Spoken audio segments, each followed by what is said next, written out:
करून अमृणी सेवा संस्था सहर्ष आणि सविनय सादर करीत आहे दिव्यदान.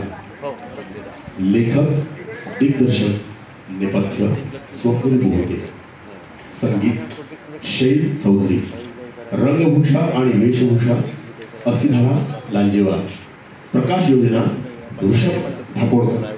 तर सहर्ष आणि सविनय सादर करीत आहोत दिव्यदान.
कोरोनाच्या प्रादुर्भावात आपण प्रेतांवर अंत्यविधी केले ते विधिवत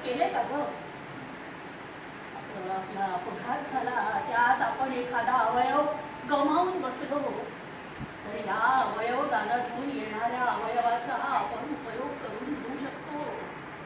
म्हणून म्हणते, अवयवदान केवळ श्रेष्ठ दान नाही, ते दिव्य दान आहे, दिव्य दान. आम्ही आज इथं सादरीकरण करणार आहे. तू समोर जाऊन बस आणि आमचं नाटक बघ. काही बघताय का? चला माऊली, आमच्या सादरीकरणात तुम्ही सहभागी झाले तर आम्हाला आनंदच होईल.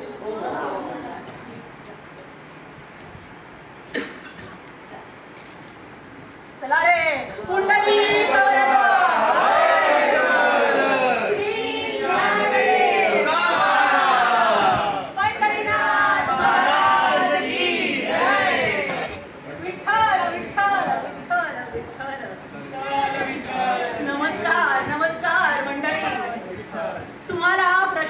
असेल की ही सगळी धावपळ कशासाठी. तर आम्ही वारकरी आज तुमच्या गावात निवासाला आहोत. आम्ही प्रत्येक निवासस्थानी नाटकाच्या द्वारे जनजागृती करत असतो. ही सगळी त्याचीच गडबड. श्रीमन् महागणाधिपतये नमः. श्री सरस्वती नमः. श्री गुरवे नमः. सजयति सिन्दूरवदनो देवो यत्पादपङ्कजस्वरम् वासरमणिव नमसां राशिन्नाशयति विघ्नानाम्. आवितं भुवनं यस्य वाचिकं सर्ववाङ्मयम् आहार्यं चन्द्रतारादि त्वं नमः सात्विकं शिवम्. कुण्डली श्री ज्ञानदेव तुकाराम पंढरीनाथ महाराज की जय. हरि जय जय राम कृष्ण हरि राजा राम. हरि जय जय राम कृष्ण हरि राजा राम. हरि जय जय राम कृष्ण हरि राजा राम. हरि जय जय राम कृष्ण हरि जय जय राम कृष्ण हरि जय जय राम कृष्ण हरि राजा राम. विठ्ठल विठ्ठल विठ्ठल विठ्ठल विठ्ठल विठ्ठल विठ्ठल विठ्ठल विठ्ठल विठ्ठल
प्रत्येक वारकरी आषाढी एकादशीची चातकासारखी वाट बघत असतो.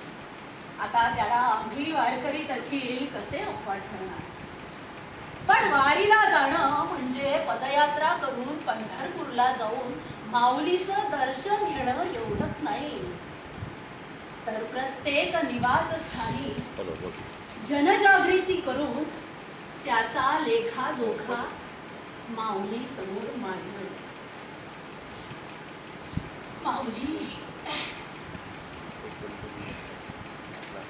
आज केवळ तुझ्या तुझ्या उपदेशानं आमच्या आयुष्याला एक नवीन आयाम मिळालाय आणि म्हणून दरवर्षीप्रमाणे या वर्षी देखील वेगवेगळी सोंग धरून नाटकाच्या, कीर्तनाच्या, प्रवचनाच्या द्वारे आम्ही जनजागृती करणार आहोत. आमच्या कार्याला यश दे माऊली. आजचा आमचा विषय आहे दिव्यदान.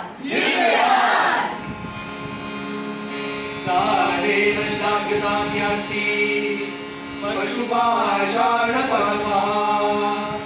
दानमेव गुणश्लाघ्यं किमन्यैर्गुणकोटिः.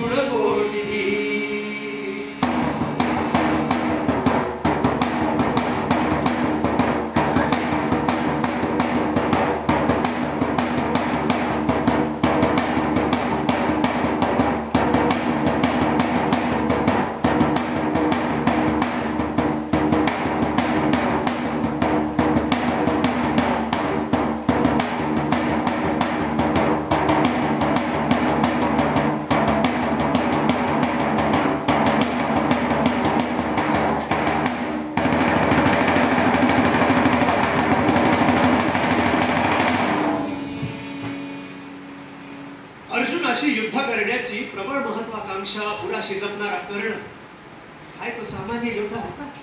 अच्छे, युद्धातील कौशल्य आणि सामर्थ्य मिळवण्यासाठी त्यांनी काय कमी प्रयत्न केले?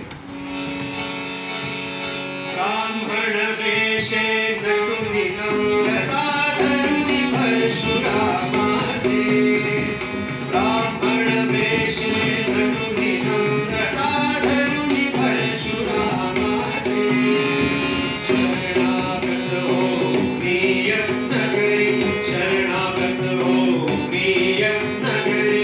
अस्त्र निपुण होण्याते रामा, अस्त्र निपुण होण्याते रामा. करितो गुरु सेवा रामा, करितो गुरु सेवा. इच्छा अस्त्र निधी मिळवावा देवा. करितो गुरु सेवा रामा, करितो गुरु सेवा रामा, करितो गुरु सेवा.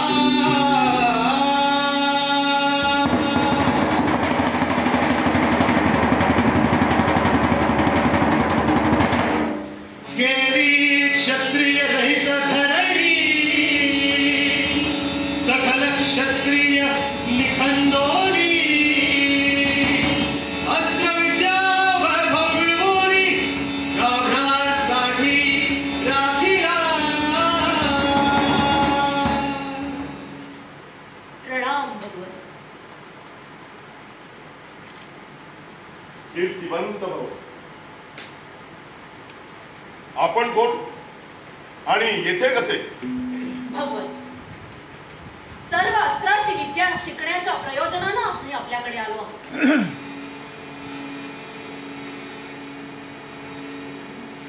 धरुनी करी धनु तो बाण लक्षास लावी. धरुनी करी धनु तो बाण लक्षास लावी. नमुनी गुरुपदाते चित्त एकाग्र ठेवी. नमुनी गुरुपदाते चित्त एकाग्र ठेवी. नगरी मुळीच कष्टा प्राण लावी पणाला. नगरी मुळीच कष्टा प्राण लावी पणाला. विसरुनी देहभाना शिक्षणी मग्न झाला. विसरुनी देहभाना शिक्षणी मग्न झाला.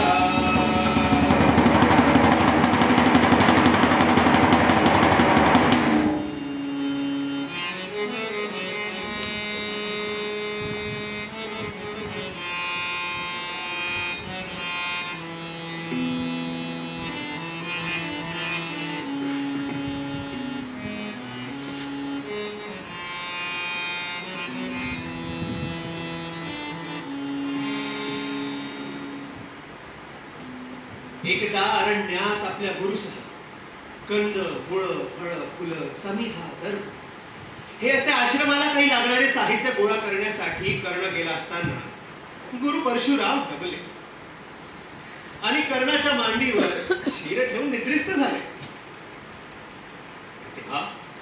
तेव्हा वज्रमुख नावाच्या एका भुंग्याने कर्णाच्या मांडीला तोड लावले आणि सिशमाच्या खोडासारखी कर्णाची कठोर मांडी त्याने पोखरायला प्रारंभ केला. वेदनेची कळ मस्तकात शिरली होती. मांडीतून रक्ताचा लोट वाहत होता. परंतु गुरुसेवेत मग्न असलेल्या कर्णानं सुतभर सुद्धा मांडी हलवली नाही आणि गुरुच्या निद्रेत व्यत्यय आणला नाही. अरे पण हे काय? मांडीतून वाहणाऱ्या उष्ण रक्ताच्या स्पर्शानं गुरु परशुराम जागे झाले आणि खदिरागासारख्या डोळ्यांनी कर्णाकडे पाहून त्याने एका क्षणात ओळखले की हा ब्राह्मण पुत्र नव्हेच हा सहन करण्याचे एवढे सामर्थ्य ते तर फक्त क्षत्रियाच. हे जाणून पुढच्या क्षणी गुरु परशुरामाच्या मुखातून श्रापवाणी बाहेर पडली. धिक्कार तुला क्षत्रियाहीला, असं ऊन ही मदशी कपटीपणाने मिळवू पाहाशी विद्याधरा. ही अस्त्र विद्या त्वा चोरली से समय तुझाची फळ देईना, समय तुझाची फळ देईना, समय तुझाची फळ देईना.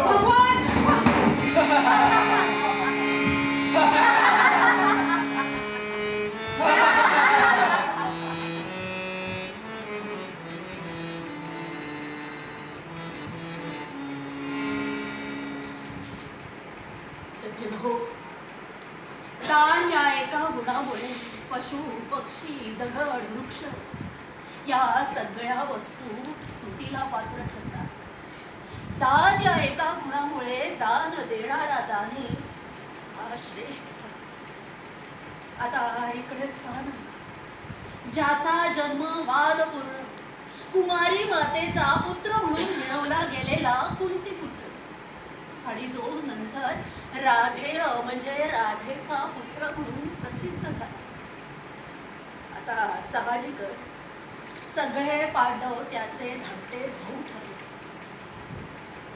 पण अशा परिस्थितीशी आयुष्यभर झगडत राहणाऱ्या कर्णानं पांडवांचे शत्रू कौरवांचा पक्ष घेतला. पण पांडवांना न मारण्याचं वचन त्याच्या जन्मदात्र्या आईनं कुंतीनं त्याच्याकडून घेतलं आणि इथेही नियतीनं त्याचे हात पूर्णपणे बांधून टाकले.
वयं ददाति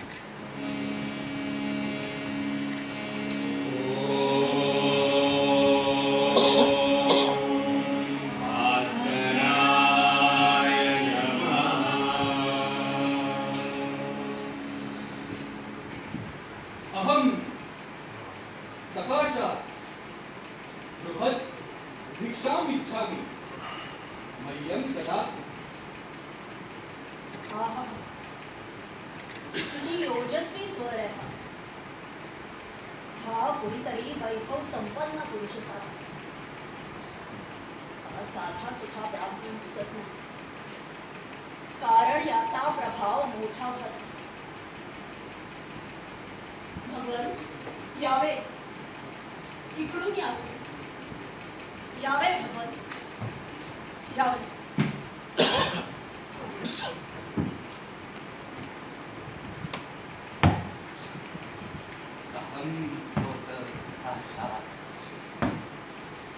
बृहत् भिक्षाम् इच्छामि मह्यं ददातु।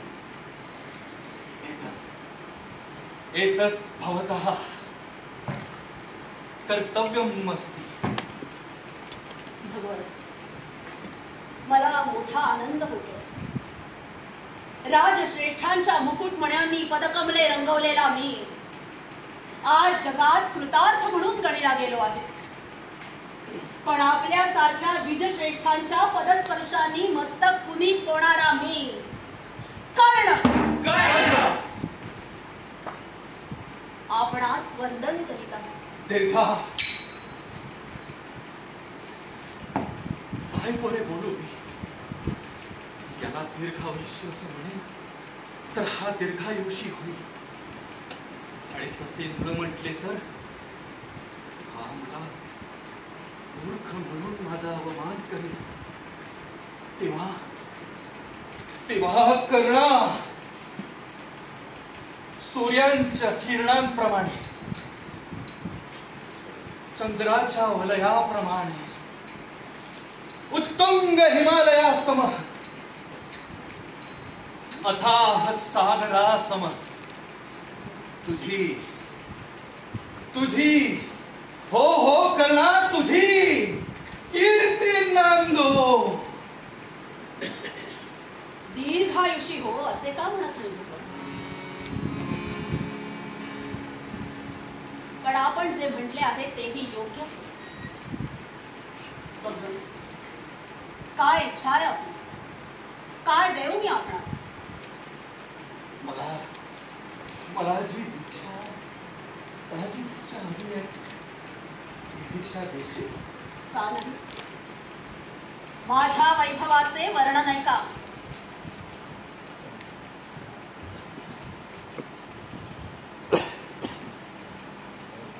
हे द्विजश्रेष्ठा, बहुगुणी अमृत सदृश दुधाच्या धारांचा वर्षाव करणारे, संतुष्ट वासरांच्या लव्याजमासह तांड्याने युक्त पवित्र, शिंगांना सोन्याचे टोपणे बसवलेले असे 1000 गायींचे किल्लार देतो मी आपणास.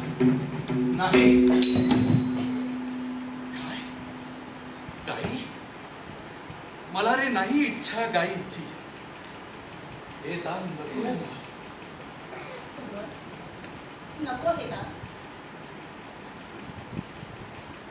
मग सूर्यांच्या घोड्यांप्रमाणे वेगवान, राजवैभवाची जोड करून देणारे, सर्व राजांना प्रिय अशा कामोज कुळात जन्मलेले, गुणसंपन्न वाऱ्याचा वेग असणारे, युद्धात पराक्रमाचा प्रत्यय आलेले असे कित्येक 1000 अश्व एकदम देतो मी आपणास.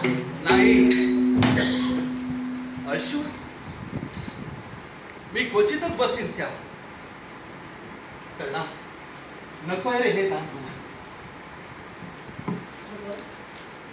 आपणास हेही दान नको. मग मंदांच्या प्रवाहाने माखलेल्या गंडस्थळामुळे ज्याच्या भोवती भुंग्यांचे थवे घोटाळत आहे असे पर्वतासम टोले जंग धिप्पाड मेघांप्रमाणे गंभीर गर्जना करणारे, पांढऱ्या शुभ्र नखांनी आणि सुळ्यांनी युक्त, शत्रूंना युद्धात जर्जर करणारे असे अनेक हत्तींचे कळप देतो मी आपणास. नको. नको. हत्तींचा मला काय उपयोग. मला हे दान नको. आपणास हेही दान नको. मग अमाप सुवर्ण देतो मी आपणास. नाही, मी लोभी नाही सुवर्णाचा. मग पृथ्वी जिंकून ती देतो मी आपणास. नाही, पृथ्वीचं राज्य घेऊन मी काय करीन कना.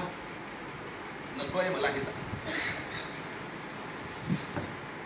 मग माझे शीर देतो मी आपणास. नाही नाही नाही म्हणा नाही.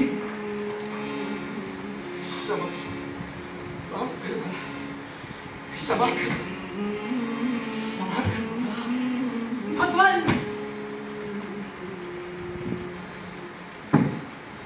क्षमा करा.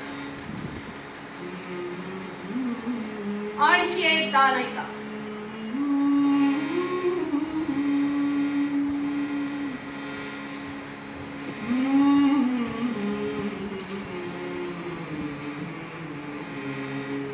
माझ्या देहाचे रक्षण म्हणून माझ्या अवयवाबरोबरच जन्मलेले देव आणि दानवांनी मिळून सुद्धा अस्त्राच्या साह्यानं भेद न करता येणार. जर आपल्याला आवडणार असतील तर मोठ्या आनंदाने द्यावीशी वाटतील मला माझी कवच कुंडले. द्यावी द्यावी द्यावी द्यावी द्यावी. जाण होतो मुलाची हीच इच्छा. अनेक कपटी कृत्ये करण्याची बुद्धी असलेल्या कृष्णाची तर ही क्लुप्ती नाही ना. आता शोध करणे योग्य नाही. हा निश्चितच शत्रूचाच प्रयोग. नको देऊ तू कवच कुंडलासी. नको देऊ तू कवच कुंडलासी. जगी धाडे याही नदीत होसी. जगी धाडे याही नदीत होसी. प्राण जाईल संपेल खेळ सारा. प्राण जाईल संपेल खेळ सारा. तुझ्या नाशात मांडीला पसारा. तुझ्या नाशात मांडीला पसारा. तुझ्या नाशात मांडीला पसारा.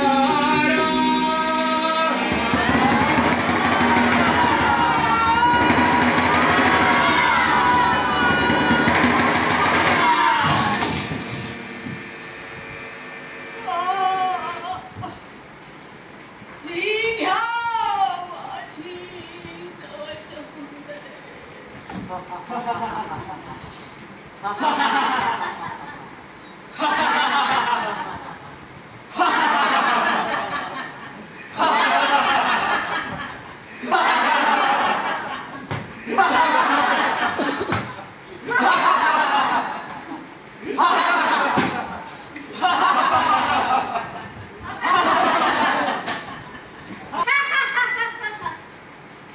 अहो अंगराज, फसलात तुम्ही.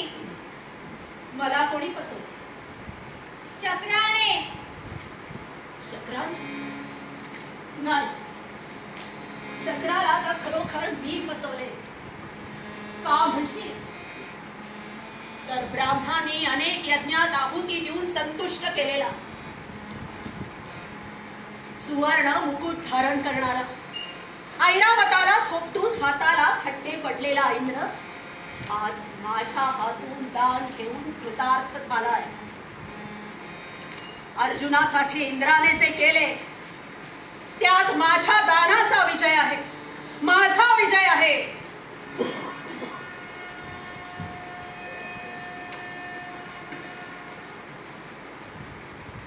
हा कसला आवाज ऐकू येतो? प्रलयकारी उसळणाऱ्या सागराच्या खळखळाटाप्रमाणे ऐकू येणारा हा नाद हा कृष्णानं केलेला शंखनाद तर नाही ना?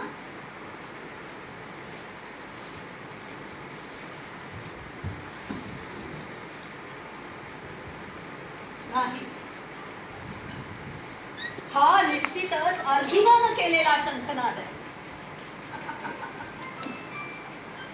युधिष्ठिराच्या झालेल्या पराभवामुळं अंतःकरणात क्रोध उफाळलेला अर्जुन आज सामर्थ्यानं रूप प्राणपणानं युद्ध करेल असे वाटते. पण अशा वेळी तो अर्जुन माझ्या समोर आला तर शल्यराजे, तो अर्जुन जेथे असेल तेथे माझा रथ घेऊन चला. जशी आपली आज्ञा. माझ्या बाणांच्या मार्गात बाणांचे लक्ष बनून आलेले राजे लोक आज जिवंत राहतील हे मुळी शक्यच नाही. आणि मला कौरवांना प्रिय असे कृत्य युद्धाच्या आघाडीवर करावयाचे आहे. अशा वेळी तो अर्जुन माझ्या दृष्टीस पडेल तर फार बरे होईल. शल्यराजे, तो अर्जुन जेथे असेल तेथे माझा रथ घेऊन चला. ठीक आहे, जशी आपली आज्ञा. चला.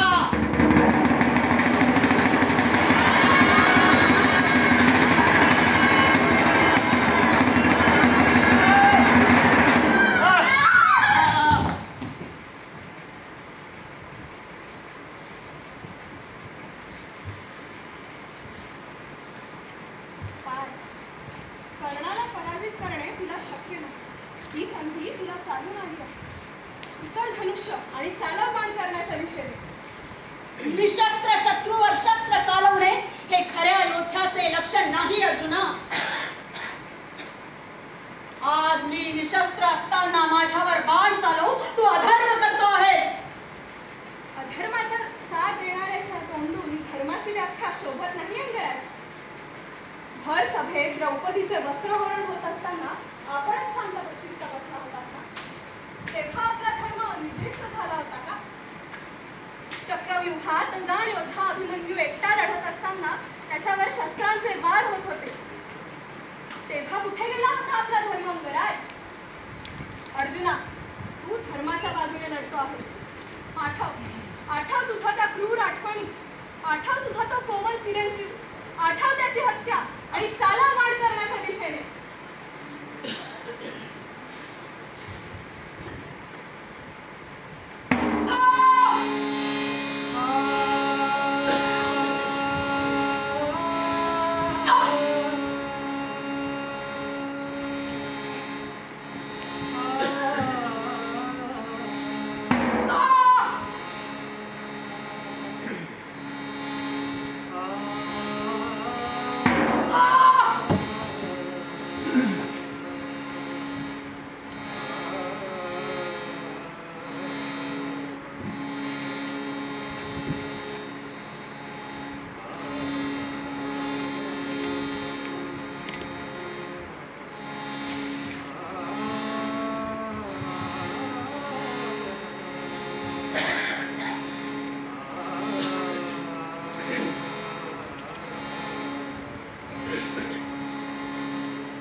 करावा.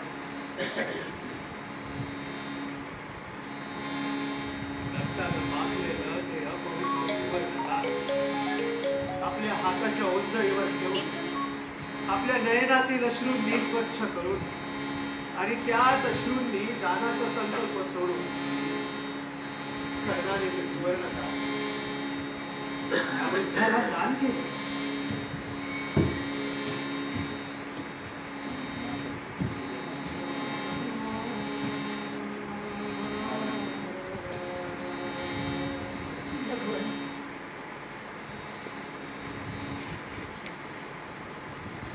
आपण मला मंत्राग्नी द्यावा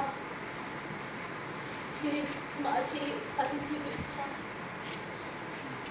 हे कौंतेया, हे दानवीर कर्णा, ज्या मातानं तुला जन्म दिला ती माता धन्य. ज्या भूमीला तुझा विशाल हृदय देह पोचला ती भूमी धन्य. अंगराज, आपल्या समदानवीर या आर्यवर्तात झाला नाही आणि पुन्हा होणे नाही. निश्चितच मीच तुम्हाला मंत्राग्नी देईल. मनस्थित कामना सिद्धिरस्तु. हे द्वारकाधीशा, आपण मला कौंतेय म्हणून संबोधले. मी धन्य झालो, मी धन्य झालो. ओम भूर्भुवः स्वः तत्सवितुर्वरेण्यं भर्गो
देहदान, अन्नदान, रक्तदान आणि मतदान हेच आपले कवचकुंडल आहेत. तुम्ही पण या कार्यात मदत करा, सहभागी व्हा. हीच विनंती आहे तुम्हाला सगळ्यांना, हीच विनंती आहे. सज्जनो, उदात्त दानी नरवीरांनी मानवी अंशाच्या प्रत्येकच काळात आपली दिव्य चरित्रे सादर केली. अगदी वर्तमान काळात सुद्धा दानाचा, त्यागाचा झरा न आटता वाहतोय. काळाची बदललेली संदर्भ आणि बदललेले अभिव्यक्तीची शरीर जरी निरनिराळी असली तरी त्याचा आत्मा तोच आहे. आणि त्याच आत्म्याला स्मरून मी आज आपणा सर्वांचे कल्याण चिंतिते. भ्रष्टाचारानं बरबटलेल्या आणि केवळ स्वार्थापोटी फेर घालणाऱ्या या समाजात अजूनही कर्णबिंदू शिल्लक आहे. आणि म्हणूनच आपल्या माणसाचे अस्तित्व टिकून आहे.